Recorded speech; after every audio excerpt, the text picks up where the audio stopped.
Oke, bismillahirrahmanirrahim. Assalamualaikum warahmatullahi wabarakatuh. Selamat pagi, salam sejahtera buat kita semua. Jumpa lagi kita di pertemuan kali ini. Kita akan membahas dan mengkaji tentang pemeriksaan hematokrit. Sebelumnya kita sudah membahas tentang pemeriksaan hematokrit, itu ada di pemeriksaan hematologi. Tetapi pada kesempatan ini, perbedaan dari pembahasan ini lebih dalam.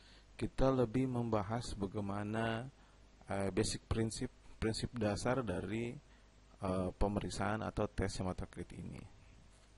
Tentunya kita tidak membahas soal prinsip dasar dari pemeriksaan hematokrit dengan menggunakan alat otomatik, tetapi lebih kepada penggunaan alat dengan menggunakan manual. Ya.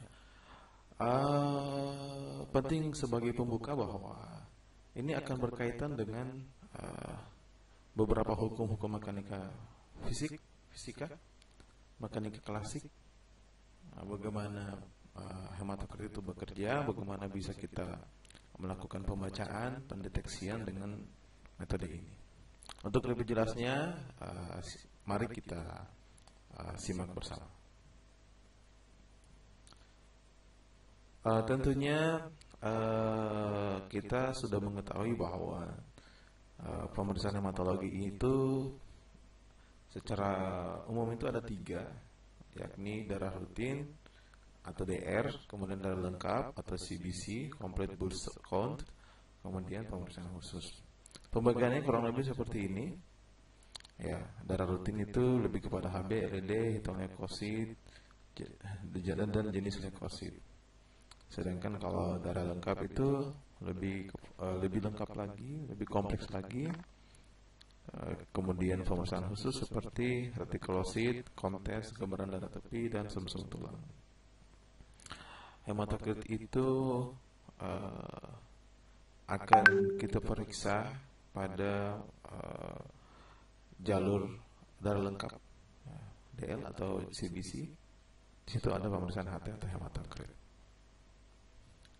Nah, sebagai gambaran awal bahwa nilai hematokrit itu, jadi setelah kita melakukan pemeriksaan hematokrit itu akan mendapatkan nilai atau hasil.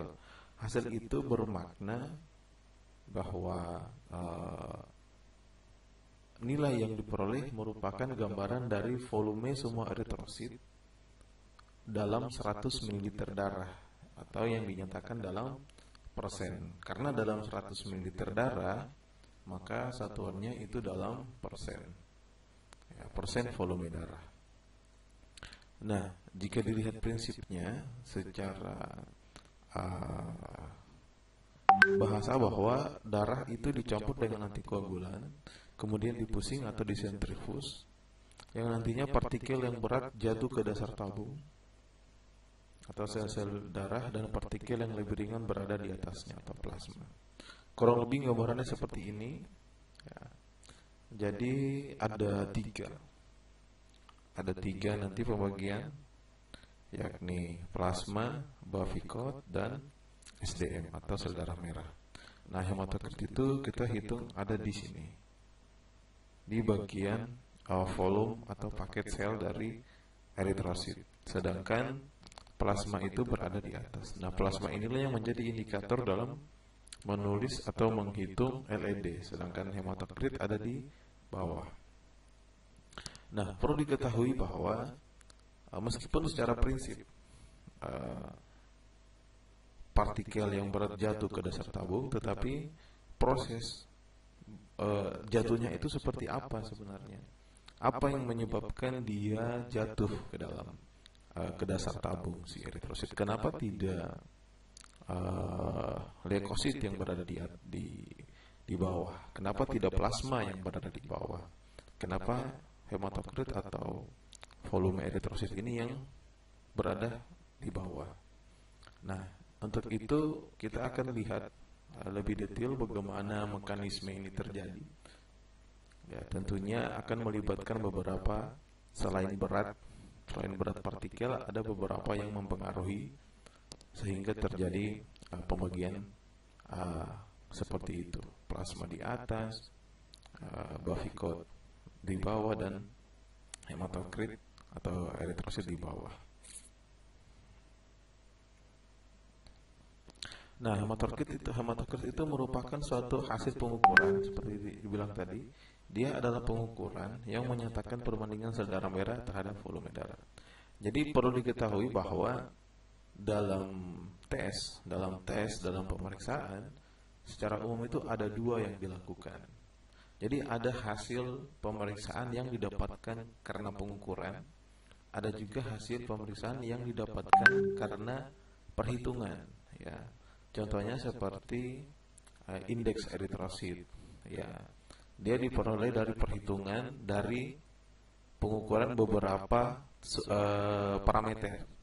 Jadi dia tidak diukur sebenarnya, tapi dia dihitung.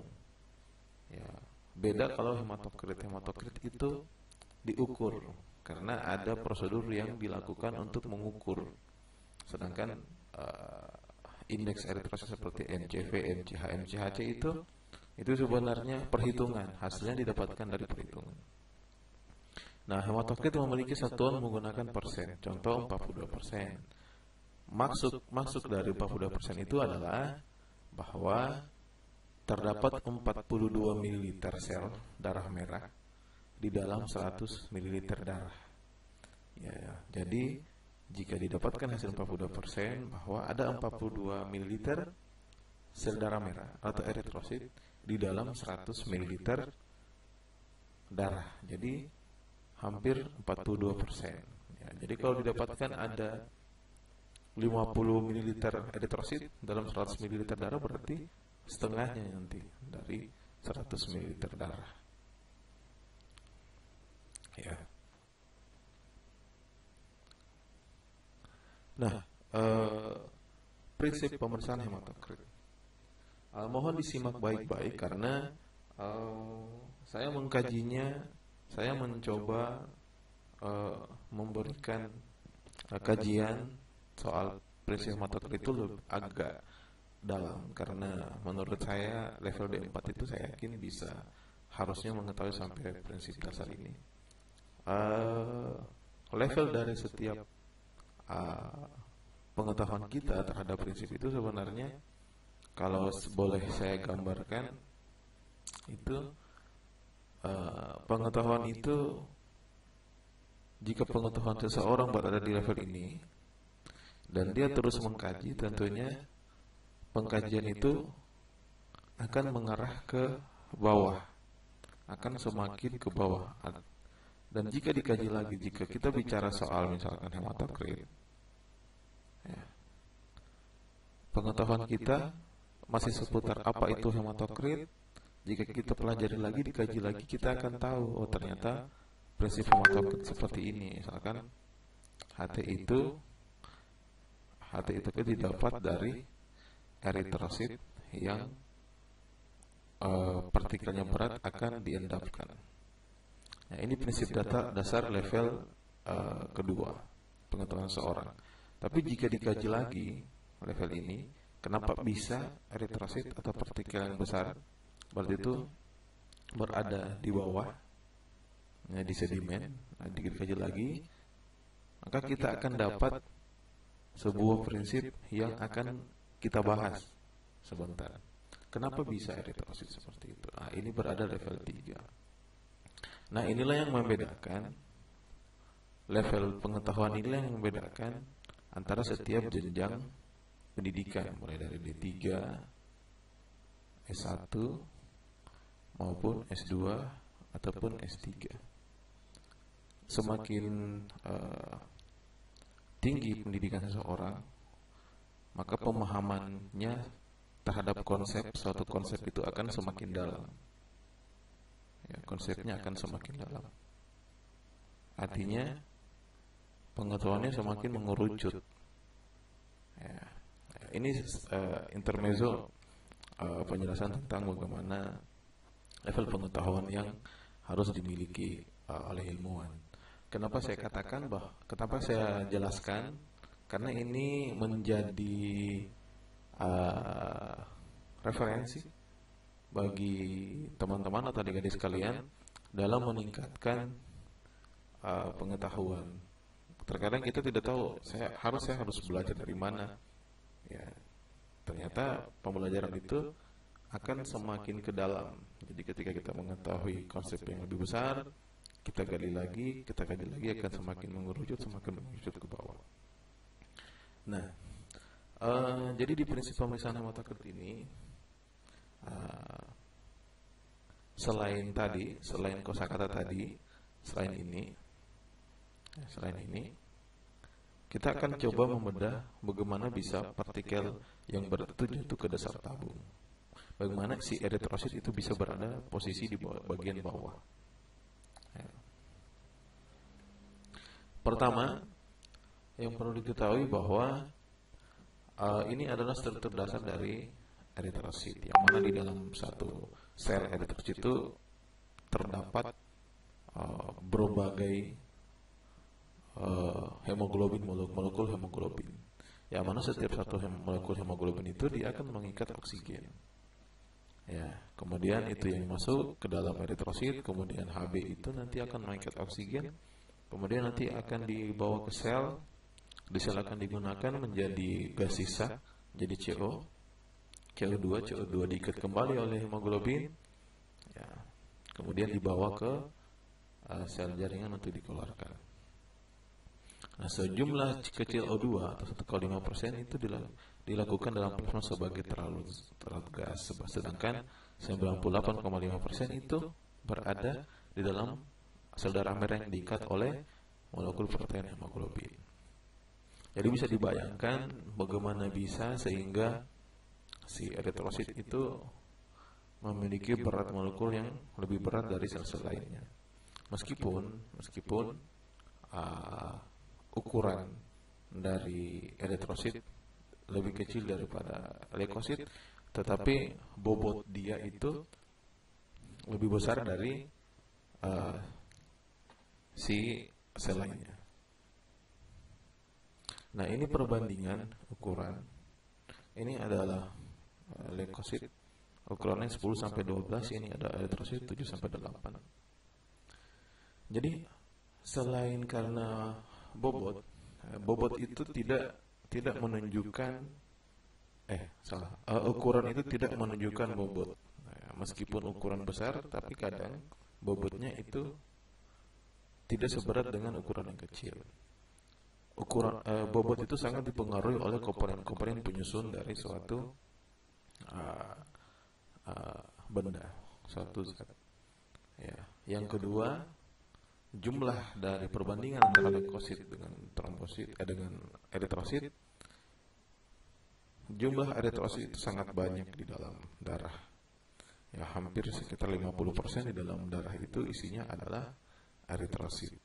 Ya, sedangkan jumlah dari leukosit itu sangat sedikit dan yang paling kecil adalah trombosit. Bisa nanti kalian lihat bagaimana standar nilai normal dari ketiga sel itu. Tentunya yang paling banyak adalah eritrosit, 4,5 sampai 5,5 juta sel. Ya. Jadi yang pertama, eritrosit itu punya bobot yang lebih berat, kemudian jumlahnya lebih banyak. Nah, apa yang terjadi jika kita membahas soal itu, kita akan seperti saya bilang tadi, ada namanya mekanika klasik. Jadi ada disebut dengan gaya sentripetal. Gaya sentripetal ini adalah gaya yang membuat suatu benda bergerak melingkar. Jadi ketika ada pusat, ada poros, ada sentral yang bergerak, menyebabkan benda itu bergerak melingkari sentral tersebut. Itu disebut dengan gaya sentripetal.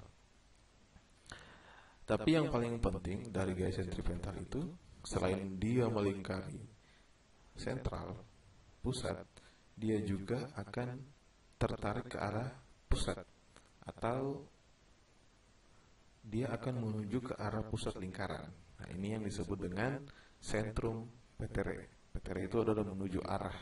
Sentrum itu adalah pusat. Jadi dia akan menuju arah pusat. Ya, sentrum petere. Itu disebut dengan sentripetal. contoh konkretnya itu adalah uh, gaya tarik bumi atau gaya gravitasi yang dipopulerkan oleh hukum gravitasi yang dipopulerkan oleh Isaac Newton. Isaac Newton pun mendeskripsikan bahwa gaya sentripetal itu sebagai suatu gaya di mana benda ditarik atau didorong atau dengan cara apapun dia akan menuju suatu titik sebagai pusat. Jadi seperti dikatakan tadi bahwa benda yang berada di dalam lingkaran sentripetal dia akan menuju ke arah pusat dengan cara apapun, entah ditarik atau dia didorong ke arah pusat. Nah, contohnya adalah hukum gravitasi, salah satunya. Gaya gravitasi ini seperti adik-adik ketahui bahwa setiap benda itu akan mengalami gaya tarik menarik yang besarnya berbanding lurus dengan masanya. Jadi ada massa yang terlibat di dalam gaya ini, hukum ini. Ada massa yang bergerak di dalam hukum ini. Nah, ada beberapa hukum yang merefleksikan yang terlibat dalam gerak ini, gerak tadi. Ada hukum 1 dan hukum 2 dari Newton, bahwa hukum 1 itu setiap benda akan mempertahankan keadaan diam atau bergerak lurus beraturan kecuali ada gaya yang bekerja untuk mengubahnya. Jadi benda itu akan cenderung diam atau bergerak lurus, ya, tetapi dia akan berubah.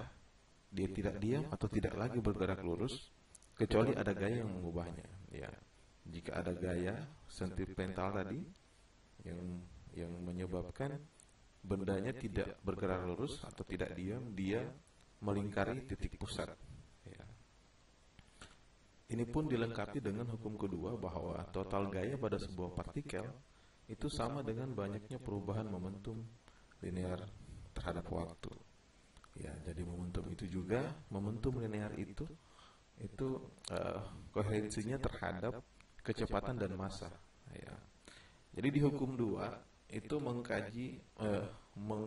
mengaitkan hukum 1 bahwa gaya yang bekerja terhadap benda itu yang mengubah arahnya itu akan sangat berpengaruh terhadap momentum, perubahan momentum. Perubahan momentum ini berkaitan erat terhadap kecepatan dan massa. Kecepatan dan massa, sekali lagi adalah kecepatan dan massa. Ya, jadi ada gaya, ada kecepatan, dan ada massa. Ya, massa benda. Nah, ilustrasinya seperti ini. Gaya sentripetal, ya, ada pusat di tengah. Ini adalah benda yang bergerak. Ya, dia akan bergerak melingkar, tetapi benda tersebut dia akan condong ke arah tengah. Dia akan condong ke arah tengah atau titik pusat. Ini disebut dengan gaya sentripetal. Nah, ada juga kondisi di mana benda tersebut dia tidak condong ke arah pusat, tetapi terlempar atau menjauh dari arah pusat. Ya, dia terlempar menjauh dari arah pusat. Ya, jadi jika diputar, dia akan terlempar. Jika diputar, dia akan menuju ke arah sentral. Jika diputar, dia akan terlempar. Nah, gaya ini adalah gaya yang berlawanan dari gaya sentripetal. Ya, gaya yang berlawanan dari gaya sentripetal. Karena dia tidak lagi menuju ke arah titik pusat, tetapi dia terlempar menjauhi titik pusat. Ya, gaya itulah yang dikenal dengan gaya sentrifugal. Nah, gaya sentrifugal inilah yang bekerja pada sentrifugasi. Ya, mungkin adik-adik atau teman sekalian sudah sering mendengar soal sentrifugasi. Jadi sentrifugasi ini adalah alat. Ya, sentrifus adalah alat, sentrifugasi adalah prosesnya, di mana proses yang memanfaatkan gaya sentrifugal untuk sedimentasi campuran heterogen dengan menggunakan mesin sentrifus. Ya, jadi secara prinsip gaya sentrifugal ini dia komponen campuran atau heterogen yang lebih rapat akan bergerak menjauh dari sumbu sentrifus dan membentuk endapan. Jadi dalam hal ini uh, semakin rapat campuran atau semakin homogen suatu benda di dalam campuran heterogen, ya, dia akan semakin menjauh dari sumbu sentrifuge karena ada gaya sentrifugasi ini. Ya. Ilustrasinya seperti ini. Jadi ada gaya sentrifugal di tengah poros. Cairan ini akan cenderung menjauh, ya, menjauh dari poros, ya, karena konsistensi atau kerapatan atau sifat dari komponennya itu sangat homogen, sehingga semakin homogen dia akan semakin terlempar menjauhi titik pusat. Ya, ilustrasinya seperti ini. Jadi, pusat seperti ini, jadi dia akan semakin menjauh. Ada juga yang di sini, ada juga yang di garis orbit ini. Ada juga yang di orbit sini mungkin. Ya. Jadi bisa saja di orbit sini ini ada juga benda yang bergerak. Ya, di orbit sini. Mungkin di orbit sini juga ada. Di orbit lapisan sini juga ada. Nah, kebetulan contohnya ini dia ada di orbit sini. Dia bergerak di orbit sini. Perbedaan orbital ini disebabkan karena sifat homogen kerapatan atau semakin homogennya benda tersebut. Nah,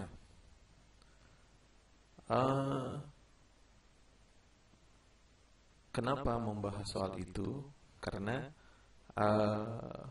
pemeriksaan hematokrit manual itu sebenarnya dibagi atas dua, yakni mikrohematokrit dan makrohematokrit. Kedua metode ini itu dia menggunakan sentrifuge. Ya, dia menggunakan sentrifuge. Kalau mikrohematokrit menggunakan mikrosentrifuge, kalau makrohematokrit menggunakan makrohematokrit. Karena pada prinsipnya selain sifat dari eritrosit tadi yang bobotnya besar, jumlahnya banyak, ya, dia juga adalah yang berperan dalam prinsip hematokrit ini adalah alatnya itu adalah hematokrit. Coba kita lihat.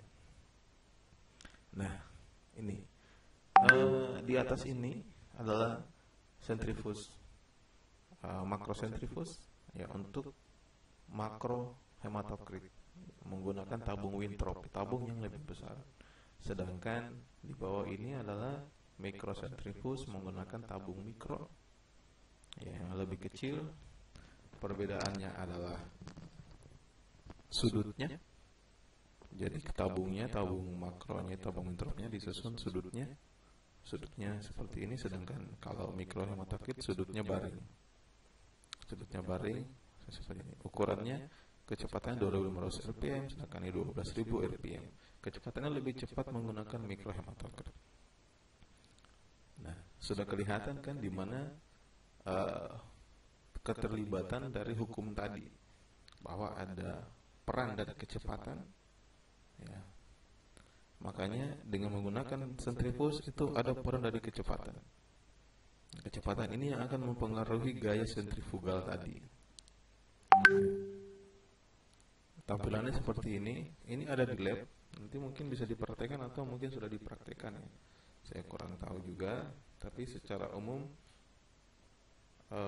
ini alatnya sama persis dengan yang ada di lab. Di lab prodinya. Ini sama persis. Meskipun ada beberapa merek lain, tetapi pada prinsipnya sama. Ya. Ini penutup covernya, nanti mikrosentrifugnya taruh sini. Jadi selanjutnya kita akan melihat bagaimana prosedurnya bekerja. Tapi yang akan saya tunjukkan adalah yang menggunakan metode mikrohematokrit. Ya. Seperti ini. Ini waktunya, ini kecepatannya, ini powernya. Nanti diputar, tutup. Sekali lagi harus ditutup. Dan, seperti dasar dari prinsip sentrifugasi, pengoperasiannya harus menggunakan pembanding. Ini bagian-bagiannya, nanti dilihat saja. Nah, ini adalah tampilan mikrotube yang sudah disentrifus.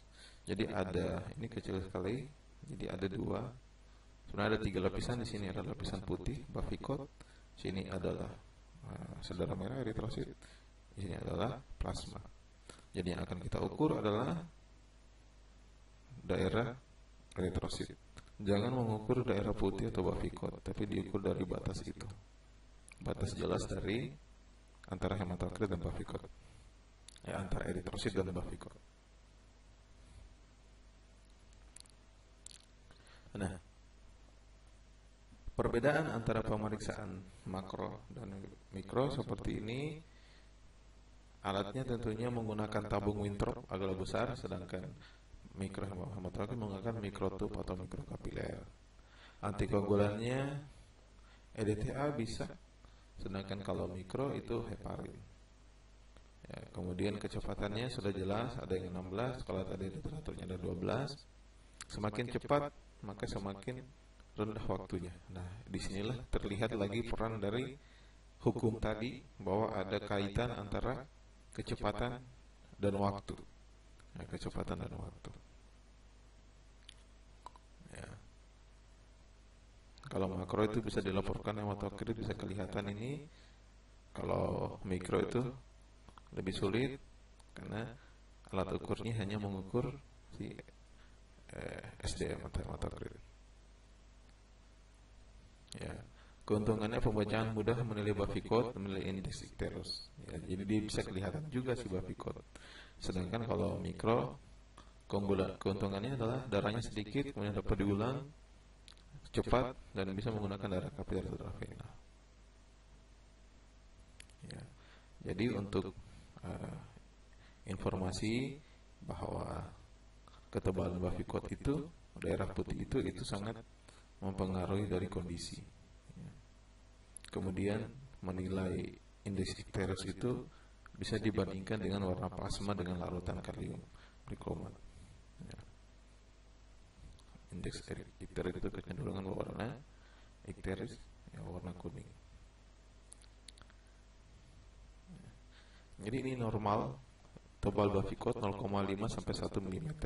Itu bisa kelihatan dengan menggunakan makro.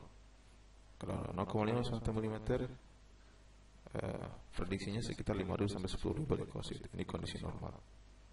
Jadi jika ketebalannya meningkat, maka ada dugaan bahwa jika ketebalan Bavikot meningkat, ada dugaan bahwa sel leukositnya tinggi. Ya. Makanya beberapa kasus, untuk kasus-kasus saya pernah dapatkan setelah disentrifus pasien darahnya ternyata bagian Bavikotnya tebal, sangat tebal, mungkin sekitar 2 mm, 2 sampai 3 mm. Nah, dugaan pertama pasti berdasarkan teori bahwa kalau tebal pasti leukositnya akan tinggi. Kalau leukosit tinggi, pasti kecenderungan adalah mungkin bisa jadi ada peningkatan leukosit yang abnormal, atau enggak arahnya ke leukemia. Ya, kalau leukemia pasti banyak sel-sel muda. Makanya bisa dipastikan lagi dengan melihat apusan. Ya, kalau dilihat apusannya banyak sel-sel muda, sel-sel belas leukosit, berarti itu kita laporkan. Ya. Nah, seperti itu cara berpikir seorang analis. Jadi tidak hanya melihat hasil, tetapi dari proses persiapan sampel itu kita sudah bisa menduga. Oh, kalau keadaan yang saya temukan sampelnya setelah dipreparasi seperti ini, pasti nanti hasilnya seperti ini. Kalau hasilnya seperti ini, oh pasti nanti hasilnya akan saya peroleh juga seperti ini. Itulah prinsip berpikir seorang analis. Jadi ketika membuka sesuatu tidak langsung melihat hasil, tapi kita harus analisa dulu dari awal sampai kita bisa memprediksi. Tentunya proses memprediksi itu, menganalisis itu membutuhkan pengetahuan dan kemampuan. Nah, itulah yang membedakan seorang analis dengan pekerja lab yang tidak menempuh jenjang pendidikan. Karena untuk kerja di lab sebenarnya sangat gampang di era sekarang. Semua serba canggih. Kita tinggal klik-klik pasti sudah bisa.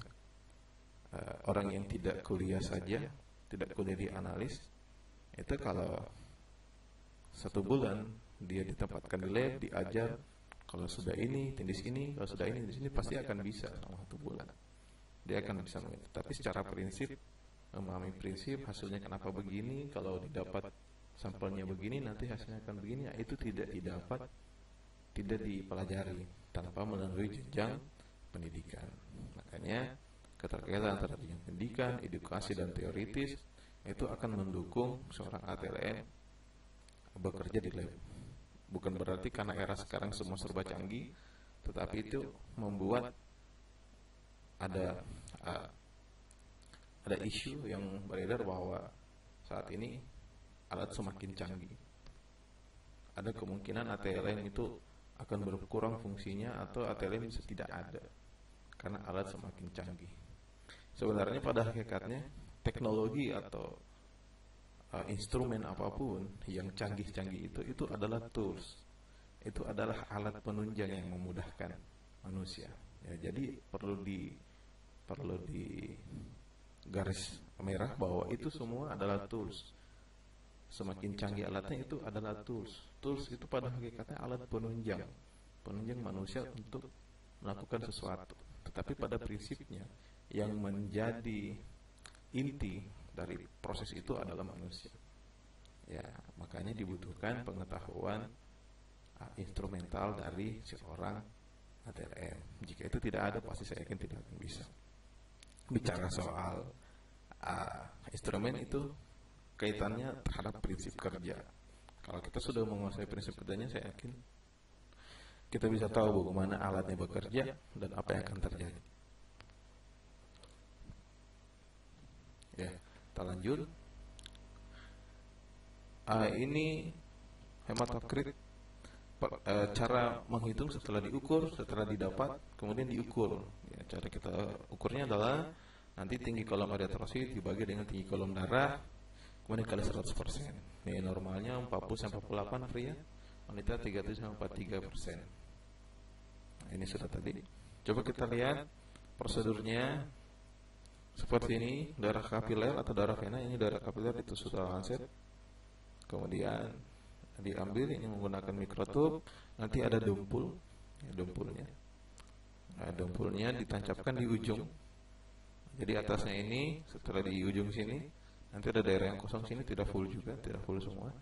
Setelah seperti itu, kemudian diambil baru ditekan di dempul. Dempul ini untuk menyumbat fungsinya dengan silen atau saya sering sebut dengan dempul. Bisa menggunakan sabun, sebenarnya sabun batang itu ya, bagusnya menyumbat sampel darah agar tidak keluar saat disentrifus. Kalau membeli alat silennya sebenarnya mahal, tapi itu bisa diganti dengan alat alternatif seperti sabun, batang sabun.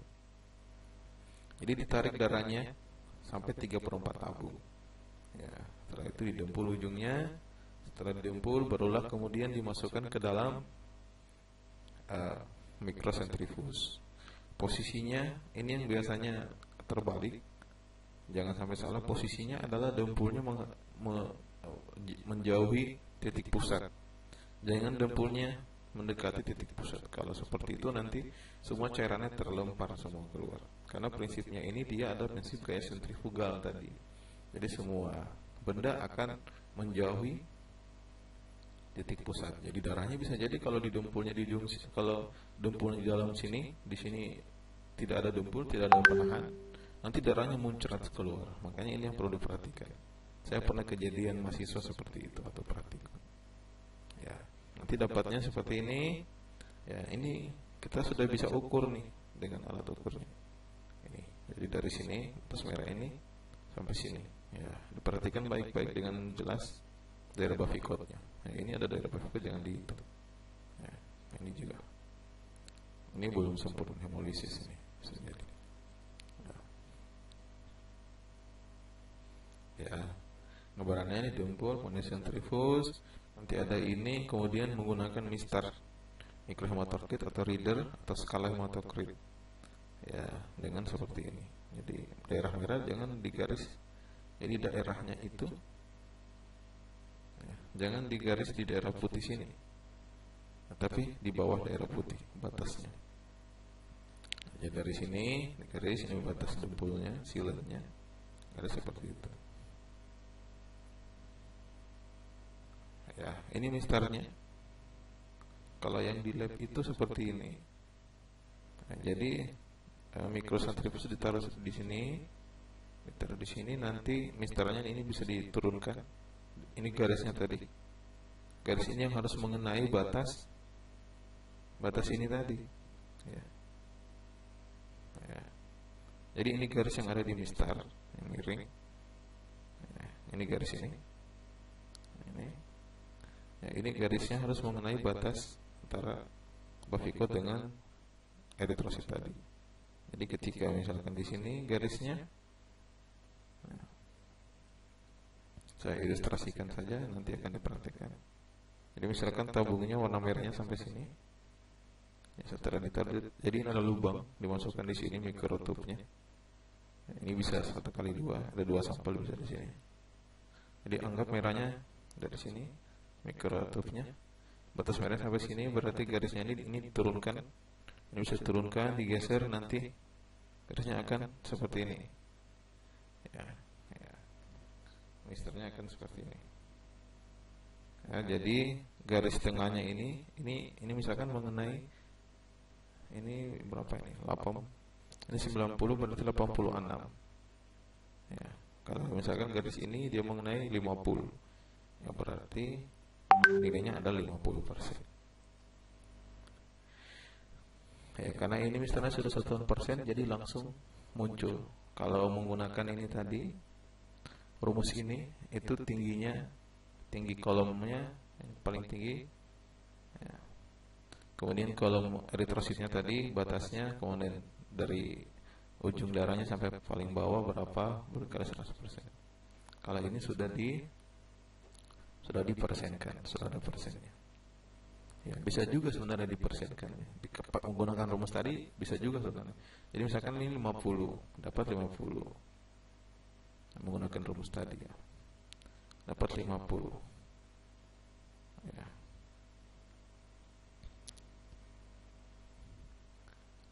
Ya, darahnya sampai berapa, kemudian dibagi dengan jumlah darahnya. Misalkan darahnya 100. Ya. Nanti dapatlah kali 50%, kali 100%, dapatlah 50%. Ya. Seperti itu nanti secara praktikum akan diajar lagi lebih detail oleh dosen praktikumnya dan instrukturnya. Nah, interpretasi hasil biasanya itu hematokrit itu menurun kalau ada anemia atau leukemia. Ya, karena anemia dan leukemia itu akan menyebabkan kondisi eritrosit rendah karena banyaknya leukosit, ya, meningkat leukosit. Itu kan anemia itu banyak eritrosit yang pecah atau kurang, secara kuantitas dan kualitas kurang, sehingga menyebabkan volumenya akan berkurang. Begitupun dengan kondisi polisitemia, DHF atau dehidrasi, itu akan meningkat. Ya. Nah, ada beberapa faktor yang mempengaruhi pemeriksaan hematokrit. Yang pertama polisitemia, anemia, kemudian secara mekanik putaran sentrifus, kemudian ukuran eritrosit dan obat-obatan. Kalau polisitemia itu keadaan di mana jumlah eritrosit meningkat. Jadi kalau jumlahnya meningkat, volumenya pasti akan meningkat juga, sehingga hematokritnya akan meningkat juga. Kalau volumenya meningkat, kalau jumlahnya meningkat, pasti volumenya meningkat. Ya. Kemudian anemia itu keadaan di mana sel darah merah itu berkurang. Pengurang ini menyebabkan volumenya akan berkurang juga, sehingga hematokritnya bisa rendah. Nah, secara mekanik adalah putaran sentrifus. Jika kecepatan putaran sentrifus kurang, tepat atau lambat, itu akan menyebabkan dia meningkat palsu. Ya, lambat sehingga belum mengendap secara sempurna. Akhirnya daerah merahnya masih di atas, sehingga dia akan meningkat palsu. Ya. Kemudian dari segi komposisi ukuran eritrosit, ya, ukuran eritrosit ini sangat mempengaruhi viskositas. Jadi viskositas darah yang tinggi itu akan menyebabkan nilai hematokrit juga tinggi. Ya. Ukuran sel darah ini bisa dipengaruhi oleh beberapa kasus. Ya, nanti akan dipelajari. Ukuran normalnya kan sudah diketahui 7 sampai 10. Ya. Ada juga nanti ukurannya berubah, kondisi patologis, kondisi abnormal, ukurannya kan berubah. Biasanya ukurannya tidak lagi 7 karena mengalami lisis pecah misalkan. Ya, dialisis eritrositnya ukurannya akan berubah. Atau dia sickle cell atau jenis-jenis kelainan struktur sel eritrosit. Kemudian pengaruh obat-obatan, ada beberapa obat. Salah satunya adalah obat antibiotik.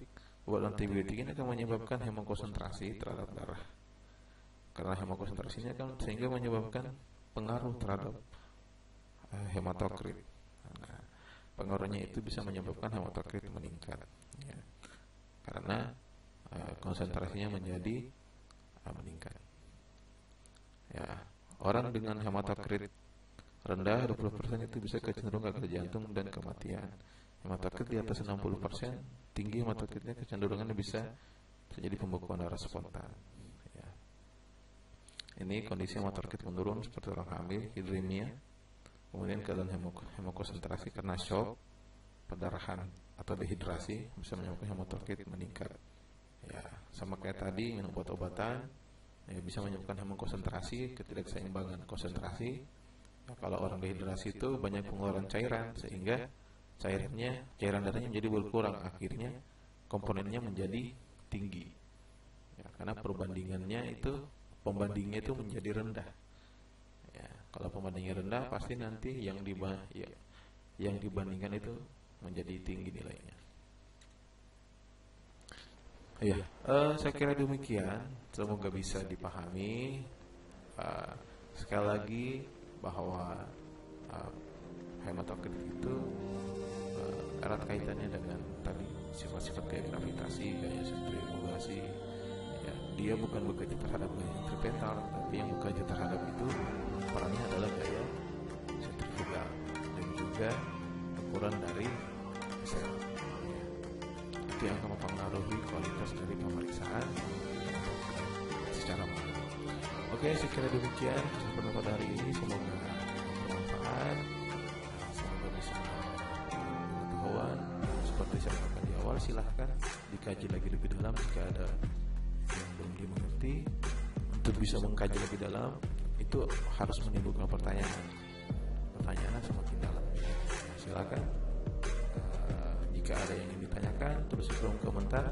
Kita akan bahas di kolom komentar. Jika tidak, harap ada yang bertanya di kolom komentar. Saya kira demikian. Terima kasih atas waktunya. Mohon maaf jika ada segala kekurangan. Assalamualaikum warahmatullahi wabarakatuh.